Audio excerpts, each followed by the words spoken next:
Hi friends, lunch box வந்து fried rice தான் செஞ்சுட்டுருக்கேன்.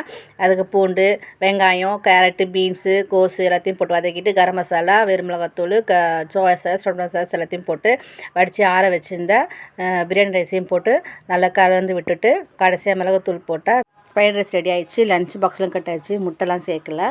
மதியம் லஞ்சுக்கு வந்து மணத்தக்காளிக்கு தான் கடைய போகிறேன். அதில் வந்து பருப்பில் வந்து பருப்பு தான், வெங்காயம், தக்காளி, பச்சை மிளகா, பூண்டு எல்லாத்தையும் போட்டு வேக வச்சுருவோம்.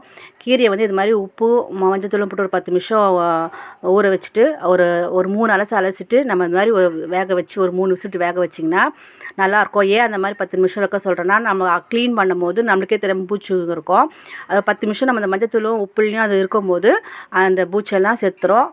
கீரையும் நல்லா சுத்தமாக ஃப்ரெஷ்ஷாக இருக்கும். அதுக்கப்புறமா அது வேக வச்சதை கடைஞ்சி எடுத்துன்னு வந்தாச்சு. நம்ம அதுக்கு தாளிச்சதை அதில் கொட்டிக்கலாம். இப்போ எப்பவுமே பூண்டு கொஞ்சம் அதிகமாக சேர்த்துனா நல்லா மணமாக நல்லாயிருக்கும். மணத்தக்காளி கீரை ரெடி ஆகிடுச்சு. அதுக்கு வந்து தொட்டுக்கிறதுக்கு வந்து அதில் ஒரு காரமான ஒரு முருங்கைக்காய் கத்திரிக்காய் தொக்கு தான் செய்கிறேன். அதுக்கு வெங்காயம் போட்டு நல்லா வதக்கிட்டு தக்காளி போட்டு நல்லா வதக்கியாச்சு. ஒரு முருங்கைக்காய், ஒரு 4 கத்திரிக்காய் போட்டு நல்லா கலந்து விட்டுட்டு மிளகாத்தூள் 3 ஸ்பூன் மிளகாத்தூள், மஞ்சத்தூள் போட்டு தண்ணி ஊற்றி திட்டமாக கொதிக்க வச்சுருவோம்.